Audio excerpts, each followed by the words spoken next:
आज हम लोग शनि ग्रह के निवारण के लिए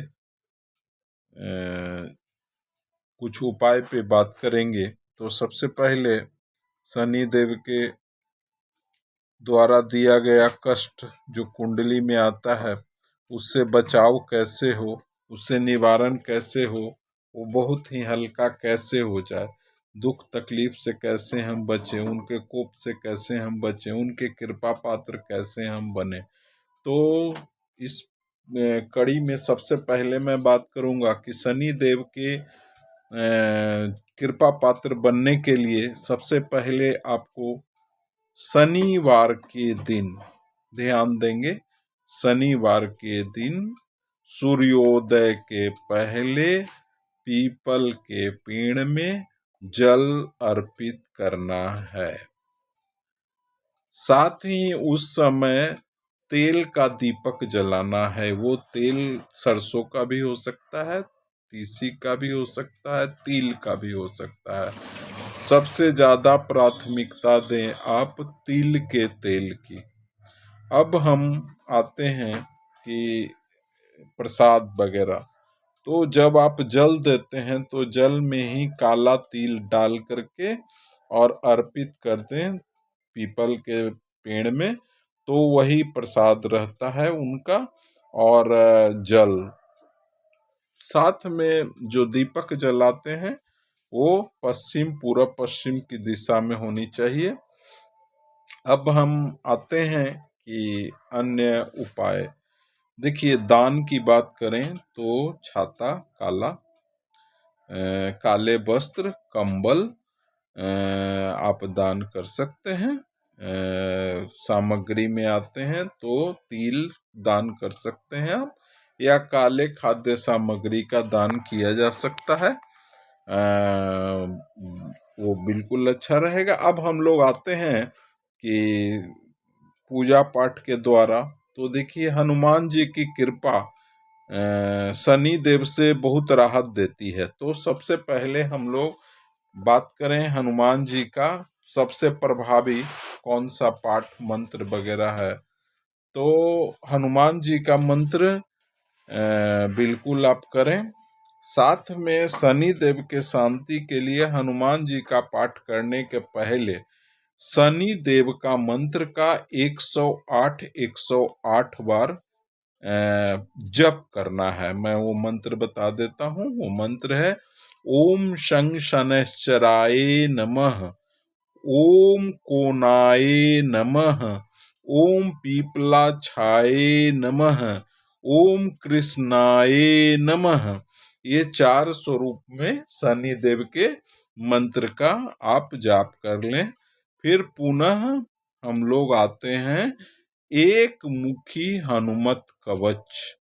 एक मुखी हनुमत कवच में सबसे पहले हम लोग किसी भी पूजा को करने के लिए संकल्प करना जरूरी है। तो मैं पहले बता दूं, एक मुखी हनुमत कवच एक बृहद पूजा है, जिसमें कि थोड़ा समय भी ज्यादा लगता है और उसके उच्चारण भी थोड़े क्लिष्ट होते हैं। तो मैं इसके लिए डायरेक्ट कवच और ध्यान से एक लघु स्वरूप आपके सामने पेश कर रहा हूँ, जो कम समय में बहुत कम गलतियों जिसमें ना के बराबर होगी, उच्चारण भी आसान है, वो आपको मैं उपलब्ध कराता हूँ, वो करा रहा हूँ। तो आप इसको ध्यान देंगे। ये लघु एक मुखी हनुमत कवच हुआ, जिसमें संकल्प को हम लोगों को पढ़ना है। पुष्प और जल हाथ में लेकर के संकल्प करना है। अस्य हनुमत कवच स्तोत्र मंत्रस्य श्री रामचंद्र ऋषि अनुष्टुप छंद श्री महावीरो हनुमान देवता मारुतात्म्य इति बीजम ओम मंजिनी सुनुरिति शक्ति ओम रांग रिंग रोंग इति कवचम ओम स्वाहा इति किलकम ओम लक्ष्मण प्राणदाता इति बीजम मम सकल कार्य सिद्धार्थे जपे विनियोग। ये संकल्प हुआ। फूल और जल को अर्पित कर दें। अब हनुमान जी का ध्यान करें, और हनुमान जी का ध्यान का जो स्वरूप होना चाहिए, उनके दिल में राम जी और सीता जी, श्री राम भगवान और माता सीते दोनों विराजमान हैं, ऐसा उनकी तस्वीर की स्मृति ध्यान में लाएं और ध्यान मंत्र करें। ध्यान मंत्र है: ध्याये द्वाल दिवाकर द्युति निवम देवारित पारपहम देवेंद्र प्रमुख प्रशस्त यश समदे दीप्यमान रुचा सुग्रीवादि समस्त बानर युतम सुव्यक्त तत्व प्रियम संरक्तालोचनम पवंजम पीताम्बरालम कृतम। ये ध्यान मंत्र है। फिर से एक बार हम लोग ध्यान करेंगे: ध्याये द्वाल दिवाकर द्युति निभम देवारिद पारपहम देवेंद्र प्रमुख प्रशस्त यश सम दे दीप्यमान रुचा सुग्रीवादि समस्त बानर युतम सुव्यक्त तत्व प्रियम संरक्तारुणलोचनम पवंजम पीताम्बरालम कृतम।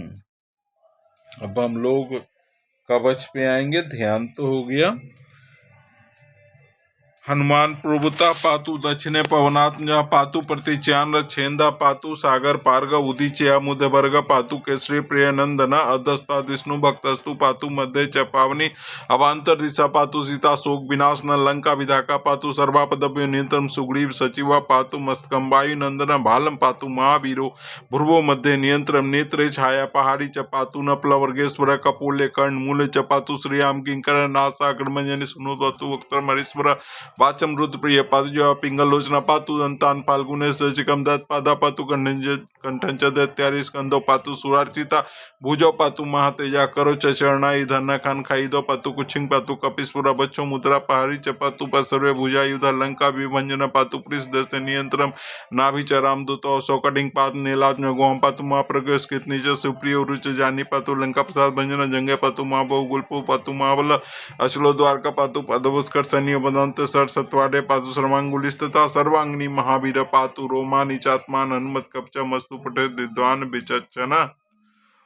पुनः हम लोग ध्यान करेंगे। मनोजवम मारुत्य तुल्य वेगम जितेन्द्रियम बुद्धिमताम वरिष्ठम वातात्म्यम वानरयुत मुख्यम श्री राम दूतम शरणम प्रपद्ये।